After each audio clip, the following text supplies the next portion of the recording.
Hola chicos, ¿qué tal? ¿Cómo están? Mi nombre es Claudia, por si no me conocen, y les quiero dar la bienvenida a otro de los videos de esta serie de fisiología renal.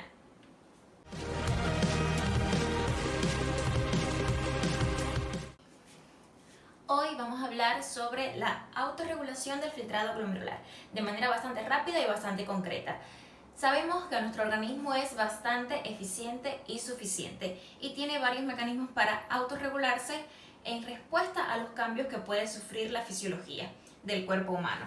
Hablaremos de la autorregulación del filtrado glomerular. Existen dos mecanismos principales para que regule el riñón. ¿Cuáles son estos mecanismos? La autorregulación miógena viene de músculo, y la autorregulación glomerulotubular o túbulo glomerular, porque la podemos encontrar de las dos maneras en dependencia de la bibliografía que consultemos. La autorregulación miógena es bien sencilla. Por ejemplo, cuando sube demasiado la presión arterial, sabemos que las paredes de las arterias se distienden porque la presión que ejerce la sangre sobre la superficie es mucho mayor. Se distiende también el músculo liso, que forma parte de la capa media de los vasos sanguíneos, ¿verdad? Cuando esas células musculares se estiran, ellas responden a ese estímulo de estiramiento contrayéndose, produciendo contracción de la musculatura lisa. Esto también lo hacen los capilares glomerulares. Cuando aumenta demasiado la presión arterial, se estiran las células del músculo liso y se contraen. ¿Para qué? Utilizando esa contracción disminuye el flujo sanguíneo y por lo tanto disminuye el filtrado glomerular en respuesta a esa presión tan alta, que si se mantiene dentro del glomérulo me aumentaría demasiado la presión hidrostática y me aumentaría demasiado el filtrado glomerular. Entonces eso es lo que hacen los capilares glomerulares para mantener dentro de lo posible el filtrado glomerular constante en respuesta a un aumento demasiado brusco de la presión arterial. Es bien sencilla la autorregulación miógena. Se estiran las células musculares, se contraen, disminuyen el flujo sanguíneo para mantener el filtrado glomerular constante. La autorregulación glomerulotubular va a estar determinada por algo que siempre escuchamos mencionar desde que comenzamos a estudiar el sistema renal en la carrera de medicina, que es el aparato yuxtaglomerular. Yuxta es un prefijo que se usa en las palabras para decir cerca de, o sea, es un conjunto de células que se encuentra cerca del glomérulo. ¿Cuáles son estas células? Las células de la mácula densa, las células yuxtaglomerulares y las células mesangiales extraglomerulares. ¿Por qué las he mencionado de última estas? Porque no todas las bibliografías incluyen a las células mesangiales extraglomerulares como parte del aparato yuxtaglomerular. Algunos libros solo mencionan como los componentes del aparato yuxtaglomerular a las células yuxtaglomerulares y a las células de la mácula densa. Hablemos entonces de dónde se ubica cada tipo celular que conforma el aparato yuxtaglomerular. Las células de la mácula densa son unas células epiteliales especializadas que se encuentran en la pared del túbulo contorneado distal, en la porción inicial del túbulo contorneado distal, o en la porción final de la porción ascendente del asa de Henle. También depende del libro que leamos. Algunos autores dicen que se encuentran en la porción inicial del túbulo distal y otros dicen que se encuentran en la porción final del asa de Henle. Pero bueno, esto es relativo porque histológicamente sabemos que existe una transición celular cuando se pasa de un tipo de tejido a otro y perfectamente pueden encontrarse tanto en la porción final del asa de Henle como en la porción inicial del túbulo distal, porque ellos están conectaditos, ¿verdad? Se continúa el uno con el otro. Las células de la mácula densa. Estas células son un tipo de célula epitelial especializada que poseen unos complejos de Golgi grandes. Son bastante grandes, como sabemos, los complejos de Golgi sirven como almacenamiento y producción enzimática para la actividad metabólica de la célula. Estos complejos de Golgi favorecen que exista una comunicación paracrina entre las células de la mácula densa y las células de la arteriola aferente y eferente. Las células yuxtaglomerulares son unas células que se encuentran principalmente en la arteriola aferente, pero también se encuentran en menor cantidad en la arteriola eferente, que también están en una estrecha relación con las células de la mácula densa. Y las células mesangiales extraglomerulares, ponemos extraglomerulares porque también hay unas células mesangiales intraglomerulares, podríamos decir, son unas células que están más pegaditas a los capilares glomerulares, que tienen una función súper importante, que lo vamos a explicar cuando hagamos el video de la composición histológica del glomérulo. Las células mesangiales extraglomerulares tienen un papel importante en el aparato yuxtaglomerular. Estas células son unas células de músculo liso especializadas para su función.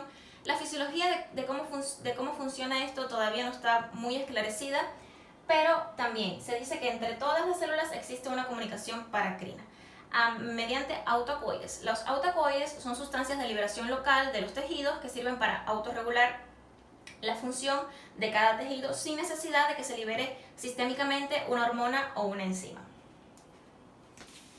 Bien, a modo de resumen, hemos visto dos mecanismos principales para la autorregulación del filtrado glomerular. La autorregulación miógena, que ya la explicamos, es bien fácil, se estiran las fibras musculares, se contraen y disminuyen el flujo sanguíneo y el filtrado. Y la autorregulación glomerulotubular, que está determinada por el aparato yuxtaglomerular, que está compuesto por las células mesangiales extraglomerulares, por las células yuxtaglomerulares y por las células de la mácula densa. Ahora voy a poner una imagen aquí para explicar de manera más detallada, con una imagen más bonita, rapidito, el aparato yuxtaglomerular. Bueno, hemos pasado por aquí un momento rápido para explicar con una imagen más detallada. Esta es una imagen que pertenece al libro de patología de Robbins en la parte de patología del sistema renal, ahí lo pueden encontrar. Este es un glomérulo seccionado. Recordemos que el glomérulo tiene una morfología redonda, es redondito como un globito al que le entran, por un lado le entran los capilares y por el otro, en el polo urinario, sale el túbulo, ¿no? Aquí tenemos la arteriola aferente, que es por donde viene el flujo sanguíneo. Dentro de los capilares glomerulares ocurre el filtrado, se filtra hacia el espacio de Bowman el plasma, la porción del plasma que se filtra y pasa por el túbulo contorneado proximal, se continúa con el asa de Henle, el túbulo contorneado distal, esto da una vueltecita y acá la porción final del asa de Henle o la porción inicial del túbulo contorneado distal se relaciona, si ven que están bien pegaditas, con las arteriolas. Esta es la arteriola eferente, que es por donde sale el plasma que se filtró acá. Entonces, rapidito, el aparato yuxtaglomerular. Habíamos mencionado que se compone de las células de la mácula densa, que son unas células especializadas del epitelio del túbulo contorneado distal, tanto su parte inicial como la parte final del asa de Henle. Estas células de la mácula densa son especializadas en detectar la concentración de cloruro de sodio que llega ahí, si llega poco o llega mucho. Y ellas le van a brindar esa información a las células yuxtaglomerulares, que son el segundo componente del aparato yuxtaglomerular, que son unas células de la pared de la arteriola aferente en su mayoría. Pueden haber acá, pero en su mayoría son de la arteriola aferente. Estas son unas células especializadas de músculo liso que su principal función es almacenar, sintetizar y liberar la renina, que es el botón de encendido, como veremos más adelante, del eje renina-angiotensina-aldosterona. Y también están las células mesangiales extraglomerulares, como había mencionado al inicio. Estas de aquí son las células mesangiales extraglomerulares y las que vemos acá entre los capilares son las intraglomerulares. Son unas células muy importantes, también llamadas pericitos o células de Lasis, que aún no se sabe muy bien cómo, pero influyen también en el control del filtrado glomerular y del flujo sanguíneo renal. Una vez que comprendimos con un dibujito más explícito y mejor hecho, porque yo con lo de dibujar pues no se me da muy bien, la estructura histológica del aparato yuxtaglomerular y qué es lo que hace cada una de sus células, vamos a ver entonces cómo ellas regulan el filtrado glomerular cuando existe un cambio. Vamos a coger de ejemplo el aumento de la presión arterial sistémica. Aquí todo va a depender del cloruro de sodio.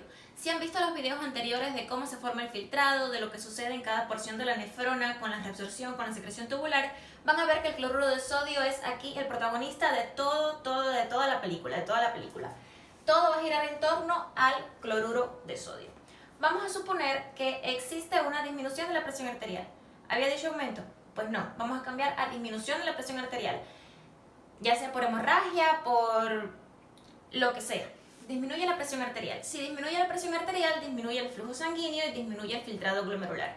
Por lo tanto, va a disminuir la cantidad de cloruro de sodio que va a llegar a la mácula densa. Recordemos que la mácula densa se encontraba bien al final del asa de Henle o al inicio del túbulo contorneado distal, o sea, ya casi llegando al final de la nefrona. Cuando hay una disminución de la cantidad de cloruro de sodio que llega a la mácula densa, van a suceder dos cosas. Va a haber una disminución de la resistencia de la arteriola aferente y va a haber un aumento de la liberación de renina por las células yuxtaglomerulares, que ya vimos que son las que almacenan la renina. ¿Qué pasa si hay una disminución de la resistencia de la arteriola aferente? En el video anterior de formación del filtrado glomerular ya vimos que comparamos las arteriolas tanto aferente como eferente con un tubo o una manguera hueca, ¿verdad? Si yo disminuyo la resistencia en la porción inicial, en la entrada de ese tubo por donde me está entrando el flujo sanguíneo al glomérulo, se me va a ampliar, me va a aumentar la cantidad de flujo que va a entrar. Y recuerden que si aumenta la cantidad, el volumen sanguíneo o el volumen de plasma que está entrando al glomérulo, va a aumentar la presión hidrostática, que es la presión que ejercen los líquidos sobre las superficies. Si aumenta la presión hidrostática, recordemos que esto favorece el filtrado y por lo tanto me va a aumentar el filtrado glomerular al final. Lo mismo va a provocar la renina, lo que por otro mecanismo. Cuando disminuye la concentración de cloruro de sodio que llega a la mácula densa, esto estimula para que las células yuxtaglomerulares, este simbolito que hago yo es una célula, lo pinto así de toda la vida, ¿no? Una célula, ya. Ajá. Las células yuxtaglomerulares liberan renina. ¿Qué sucede? La renina ya sabemos que es el botón de encendido del famoso eje renina-angiotensina-aldosterona. Que este no es que sea complicado, pero para no hacer el video tedioso lo vamos a incorporar en otro video. A modo de resumen, la renina va a estimular la liberación de angiotensina 1 por la enzima convertidora de angiotensina. Esta angiotensina 1 se va a convertir en angiotensina 2, que es un potente vasoconstrictor, el cual me va a provocar vasoconstricción preferente sobre la arteriola eferente. Entonces pensemos, si yo tengo la porción inicial del tubo dilatada y tengo la porción final contraída, se me va a acumular el líquido dentro de los capilares glomerulares y esto me va a ayudar a que aumente la presión hidrostática, que es la que favorece sobre todo el filtrado glomerular, lo cual me va a restablecer el filtrado glomerular a sus valores constantes dentro de la medida de lo posible, dentro de las medidas fisiológicas de nuestro organismo. Pongamos como ejemplo, para facilitar la comprensión, otras situaciones. Por ejemplo, una dieta rica en proteínas. Ya sabemos que el producto final de las proteínas en el organismo son los aminoácidos. Los aminoácidos casi en su totalidad se reabsorben, ¿verdad? Se reabsorben en los túbulos renales. Y si recordamos, se reabsorben gracias a un cotransportador que transporta hacia el plasma de regreso a los aminoácidos junto con el sodio. Si ingerimos una dieta rica en proteínas, por lo tanto van a filtrarse más aminoácidos, los cuales tienen que reabsorberse, los cuales se reabsorben con sodio, con lo que va a llegar menos sodio otra vez a la mácula densa.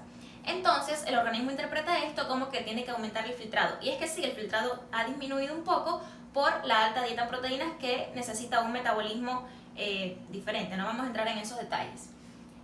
Y responde así: la mácula densa disminuye la resistencia de la arteriola eferente para que aumente el flujo y aumente la liberación de renina, para que este alto consumo de proteínas y alta reabsorción de aminoácidos, que me reabsorbe bastante sodio, no me modifique, no me disminuya mucho el filtrado glomerular. Otro ejemplo puede ser, por ejemplo, en la diabetes, cuando se secreta demasiada glucosa porque los niveles de glucosa en sangre están muy alterados. Ya sabemos que la glucosa también se reabsorbe en su mayoría con un cotransportador con el sodio, pues sucede lo mismo. Esto que favorece, por ejemplo, en el ejemplo de las proteínas. Las proteínas también tienen un catabolito, que es la urea, que es un producto de desecho, que ya sabemos, y si me aumenta el filtrado, me va a aumentar la actividad de los túbulos renales, la resolución y la secreción de productos de desecho, y no solo me va a ayudar a restablecer el filtrado glomerular, sino que también me va a ayudar a que se desechen esos productos del metabolismo.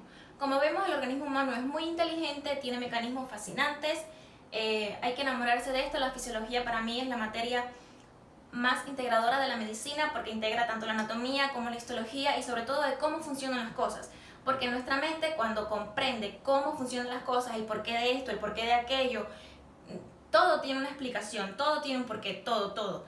Cuando comprendemos eso, nos lo aprendemos bien y no se nos olvida nunca, y nos va a ser muy útil para materias que después van a ver luego del ciclo clínico, como la farmacología, como la clínica, cómo se producen las enfermedades y cómo podemos curarlas, y es muy bonito. Muchas gracias por ver, espero que les haya servido, que haya sido explicativo, y nos vemos. Chao.